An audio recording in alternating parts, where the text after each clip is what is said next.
Bem-vindo ao Conselho Consultivo. Estamos a olhar para a situação europeia que todos os dias está cada vez mais perto de uma solução ou, de facto, de um grande problema. Ninguém consegue perceber exatamente aquilo que se passa na Europa, mas há dados económicos também para rever neste Conselho Consultivo. Os convidados de hoje são Mário Caldeira Dias, professor da Universidade de Lusíada, e também Rogério Fernandes Ferreira, advogado. Agradeço aos dois a vossa presença. Professor, começo por si. Vamos começar pela questão do desemprego. Atingiu valores históricos em Portugal.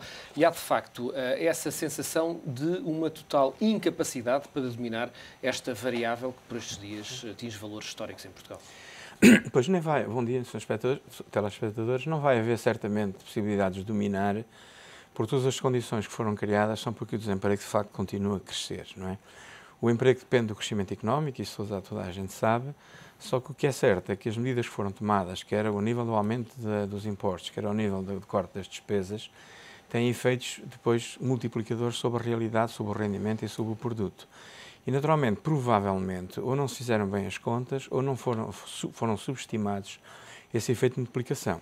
Inclusivamente apareceram por vezes receitas do género, é preciso ir pelo lado da despesa e não pelo lado da receita.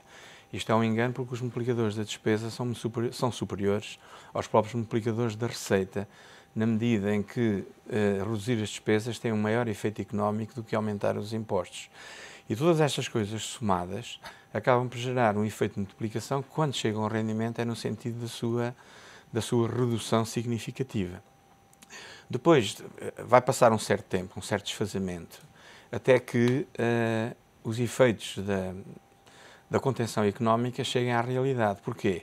Porque as variáveis relacionadas com os impostos, com as despesas, etc., não produzem um efeito imediato. Produzem um efeito que se estima entre os 12 e os 18 meses, não é? E, portanto, é isso, porque numa primeira fase as empresas aumentam as margens, subem para isso, só depois é que começam a despedir. E algumas pessoas ainda dizem, pois, mas fazem falta políticas ativas de emprego. Também não é verdade isso, porque as políticas ativas não funcionam em fase de recessão, só funcionam quando a economia está a crescer. E, portanto, não há políticas ativas que nos valham, inclusivamente ao contrário do que muita gente diz. O que é importante nesta altura é haver boas políticas passivas, porque são aquelas que têm substituição do rendimento e aquelas que asseguram às pessoas uma alternativa de poder de compra e de consumo. Portanto, numa fase destas, o que nós podemos esperar é apenas isso, é esperar que o desemprego continue a crescer e continue a crescer para valores também não conhecidos. Eventualmente, o que nós podemos esperar, mas isso também não chega, é que as exportações venham substituir ou venham pelo menos compensar isso. E ainda há um outro problema, que é um problema que pouca gente fala, é que quando a economia regressar a algum nível de crescimento, uma parte do tecido económico foi destruído. E, portanto, o crescimento económico pode, em muitos setores, não ter lenha por onde arder, não é? Pode acontecer isso também. Portanto, eu não estou a prever que haja uma inversão significativa da evolução do desemprego nos próximos largos meses e até um ano ou dois, não é? Então, não pode ser. O professor Mário Caldeira tem estudado ao longo de muitos anos esta questão do emprego. Quando olha para aquilo que são alguns discursos que apontam no sentido de o Estado intervir na economia, como dizia há pouco, pode não ser o melhor caminho nesta fase em que ainda estamos numa fase de recessão? Não é porquê? Porque o Estado, ao fazê-lo, tem que fazer com investimento público. O investimento público, das duas uma, ou gera déficit, ou então permite-se ao Estado que tudo o que seja investimento reprodutivo não seja contabilizado no déficit, que é uma ideia que de vez em quando surge e é falada, não é? Mas se for investimento dos fundos que são afetados com uma grande margem de dádiva, não é? Porque é isso normalmente que os fundos são uma transferência unilateral de recursos, por aí talvez pudesse ser uma reprogramação benévola dos fundos estruturais. Mas se não for assim, o Estado vai investir à custa do aumento do déficit, isso é impossível. Portanto, o que nos resta de facto são as exportações e o investimento privado, quer nacional, quer estrangeiro. Mas o investimento privado não tem crédito, não é? O investimento estrangeiro tem medo do risco. Portanto, estas várias coisas conjugadas fazem com que, de facto, não haja alternativas imediatas e óbvias ao crescimento económico. Tanto mais, como eu disse aqui há dias, a diminuição do desemprego só acontece quando o crescimento económico ultrapassar o crescimento da produtividade, o que também não é desejável que o faça muito, por questões de competitividade, e quando o crescimento do emprego for superior ao crescimento da população ativa. Aqui há uma novidade importante, que é importante, mas é negativa, que é só nos primeiros 3 meses terão emigrado cerca de 25 mil jovens. O que pode dizer que na próxima década emigrarão 1,5 milhão de portugueses. Dito de outro modo, em 2020 seremos 8 milhões de portugueses, não é? Isto é dramático, são jovens qualificados, que vão acentuar o peso da população idosa na nossa população. Como sabem, já hoje, neste momento, há 1,5 ativos por cada reformado. Isso desequilibra ainda mais as contas, nomeadamente da Segurança Social? Vai desequilibrar as contas da Segurança Social e, inclusivamente, vai, ao nível do próprio mercado de trabalho, fazer um downgrading da participação das qualificações no processo de crescimento económico. Isso vai acontecer certamente. Rogério Fernandes Ferreira, estamos com um problema que, obviamente, é conjuntural neste momento, mas tem razões muito estruturais e que podem, de facto, alterar aquilo que é a configuração do mercado de trabalho de forma radical nos próximos tempos. O que é possível fazer quando se chega a uma taxa de desemprego desta dimensão?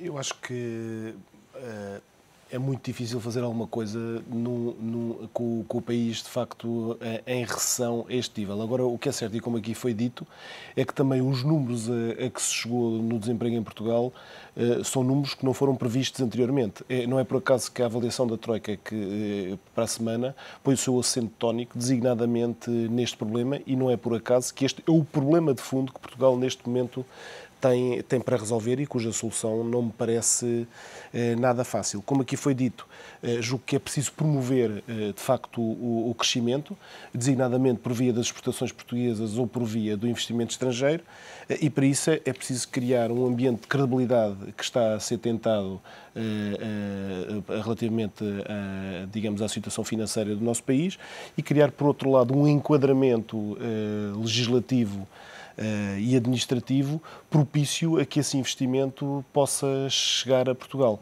designadamente com alguma estabilidade legislativa, que também nesta conjuntura se torna muito difícil. Portanto, eu diria que as soluções não são soluções nem imediatas, nem sequer fáceis de resolver. O problema do desemprego é o problema do país neste momento. Quer dizer, nós atingimos níveis históricos de desemprego e há muita dificuldade de ver, de facto, uma luz ao fundo do túnel. Quando olhamos para aquilo que são os números da evolução do desemprego, mas também dos ordenados médios praticados em Portugal, percebemos que o desemprego aumentou, os ordenados médios baixaram. Muitos empresários olham para um código laboral mais flexível como uma oportunidade para contratar mais. Poderá esta flexibilização que, entretanto, se registou permitir essa contratação, ou de facto há variáveis macroeconómicas que são bem mais importantes do que a questão da legislação laboral? Eu acho que eu desconfio, por a minha impressão, que não é o problema da legislação laboral que torna o país menos competitivo. Aliás, como não é o problema não é a questão fiscal que consegue resolver, não é a panaceia, o paradigma que vai resolver, o remédio santo, macrosanto, que vai resolver o problema do crescimento. O problema do crescimento tem variáveis que não são nacionais, que são de facto internacionais e europeias, que nós não dominamos, é preciso ter consciência disto. O que nós podemos fazer é criar, apesar de tudo, ambientes de atratividade de investimento e, para além disso, ambientes com alguma estabilidade.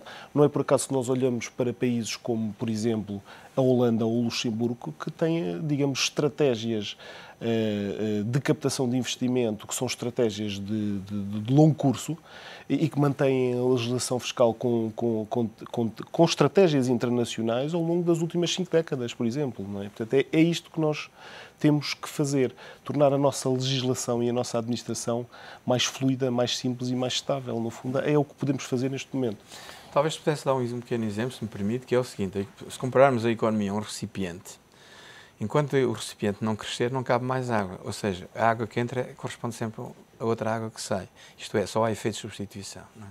Professor, mas pegando na sua imagem, nós não estamos também a assistir a esse recipiente de água americano e europeu a transferir água de forma extraordinariamente intensa para países como, por exemplo, a Índia e a China, do ponto de vista daquilo que são diferenças muito grandes de mão de obra, de custo de mão de obra? Ou seja, os países, em vez de investirem em si próprios, exatamente, e o problema quer dizer, o milagre económico da China é o milagre das multinacionais e de alguma capacidade de adaptação, certamente, que os chineses tiverem em termos de sistema económico, não é? Mas é verdade, porque nas economias o crescimento significa exatamente o aumento do volume desse recipiente, não é? Porque enquanto não há crescimento económico, e esse crescimento económico é claramente prejudicado pela mobilidade de capitais para outros países, os Estados Unidos têm sido vítima dessa desindustrialização ao longo dos últimos anos, todas as políticas que visam a liberalização, ou mesmo as próprias políticas ativas, têm fortes efeitos de substituição, na medida em que eu, se despeço uma pessoa para empregar outra, perdi um posto de trabalho para ganhar outro, não é?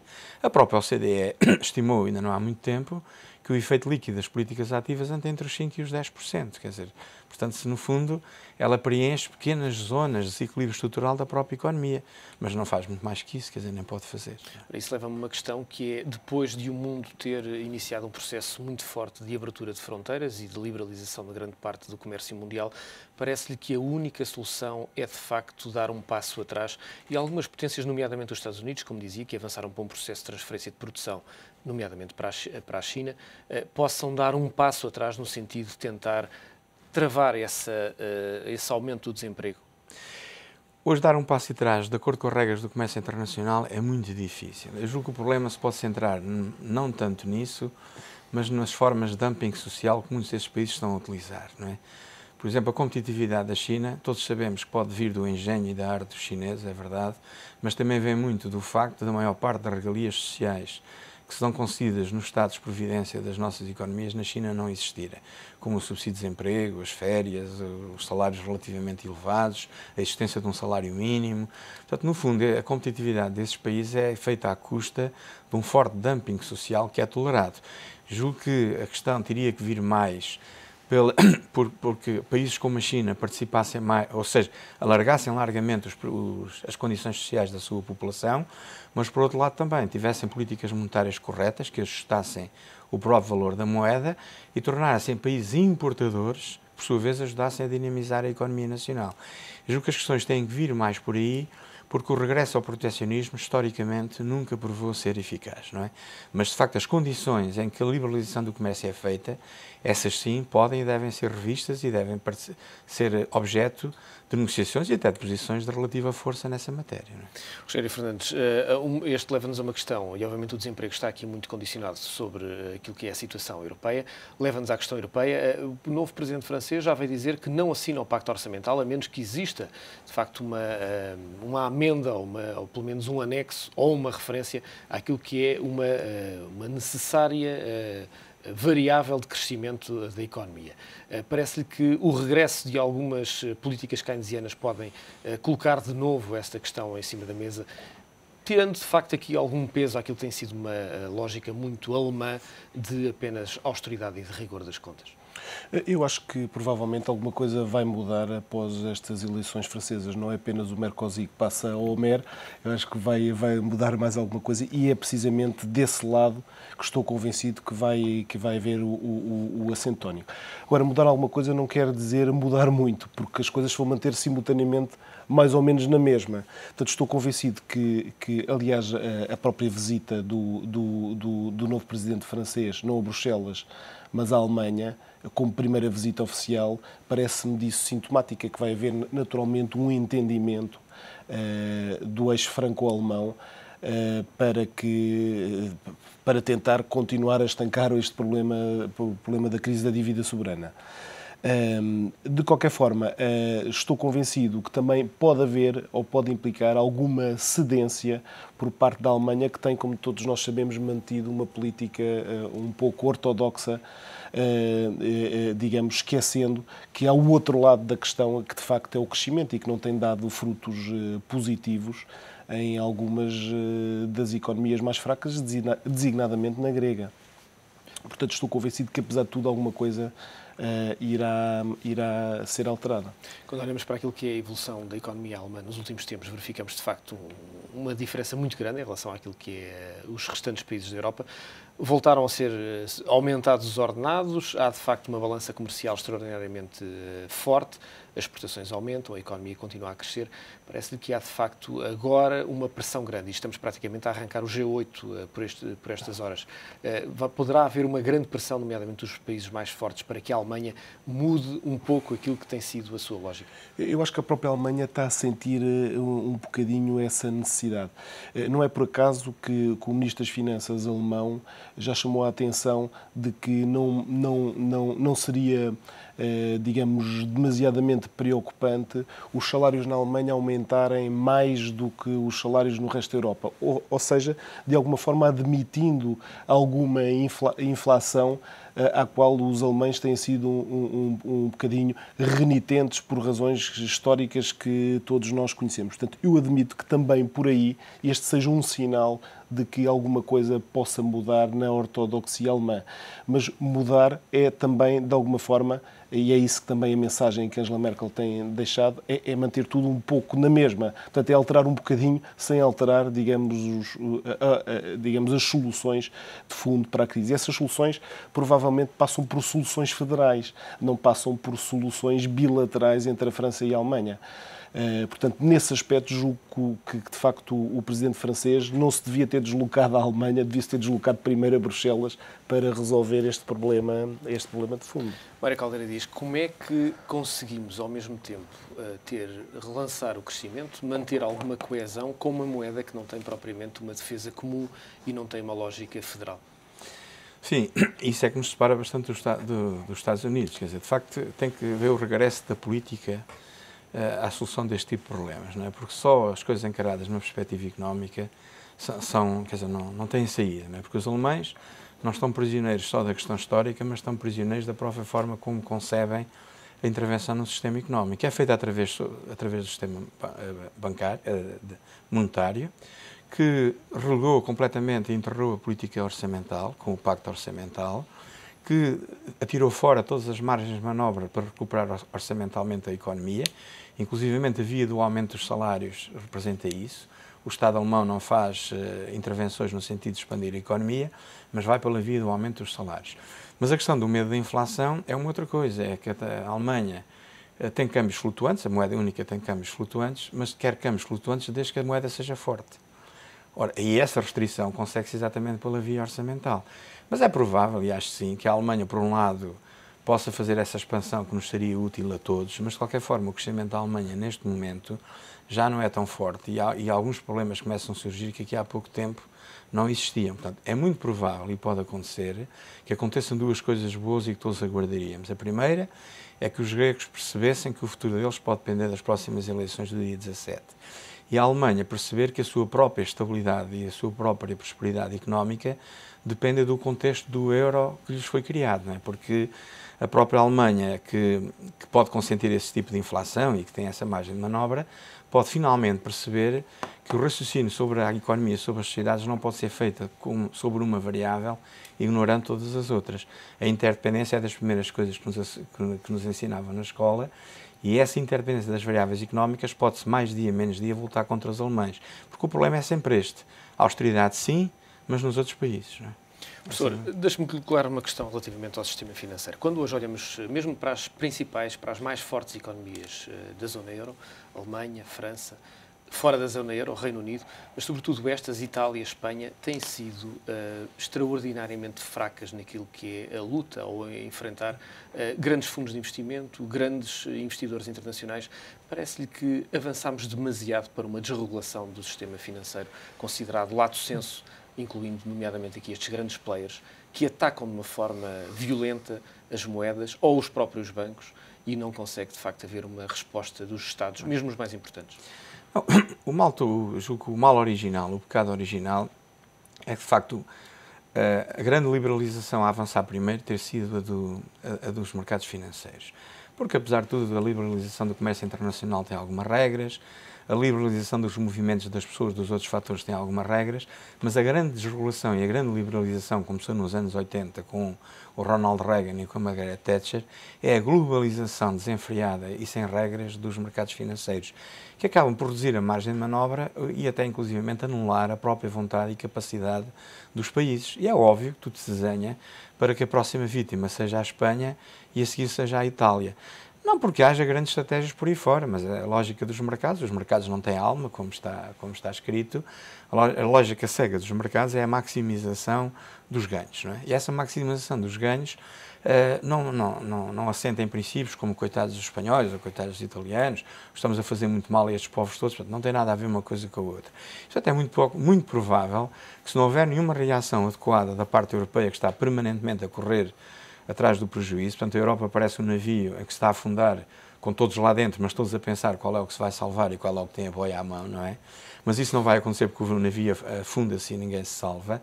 Mas a Espanha prefigura-se para ser a próxima vítima, porque um país como a Espanha, como a Itália, não tem nenhuma capacidade para enfrentar fundos de investimento que têm por trás de si a força de capitais que tem um nível mundial e ao pé dos quais muitos dos PIBs desses países são absolutamente exíguos, não é? E, portanto, não há a mínima hipótese. A única hipótese é uma resposta europeia. Aliás, o euro foi criado para isso. O euro foi criado como um chapéu contra a especulação individualizada. Só que, ao não fazer a União Federal da Moeda, o que é que os países fizeram? Fizeram um chapéu, mas um chapéu pode ser cortado aos bocados, não é? Portanto, e a partir daí não há hipótese. Rogério Fernandes Ferreira, como é que se consegue enfrentar esta questão do poder imenso destes fundos de investimento, nomeadamente dos fundos? Acho que se colocou aqui muito bem o acento tónico. De facto, aqui na Europa, a União começou por ser monetária e devia ter começado por ser económica, por isso é que ela é a União Económica e Monetária. Portanto, houve aqui falta de política económica antes da União Monetária. E, portanto, a solução, do meu ponto de vista, passa, de facto, por um reforço federal da Europa e no sentido de uma resposta comum, que não pode ser uma resposta bilateral do eixo franco-alemão ou do país A ou do país B. Tem de facto dar um passo em frente no sentido de criar uma verdadeira união económica e monetária. Portanto, o erro de base foi este, foi começar pela monetária, esquecendo a económica, e agora tem que se fazer o contrário. Quando olhamos para aquilo que é, neste momento, o discurso dos principais políticos europeus, mais do que apresentar soluções, há de facto uma tentativa de passar a mensagem à Grécia de que a qualquer momento pode sair. É difícil colocar um país fora do euro, até porque não está previsto essa situação dentro dos tratados. Que implicações é que uma saída de uma Grécia poderá ter nos próximos tempos? Eu acho que é preciso ter um imenso cuidado com as afirmações da saída da Grécia. Acho que é impensável a Grécia sair do euro e principalmente saindo de uma forma dita desordenada. As implicações serão imensas. Digamos, a corrida aos bancos... Já começou.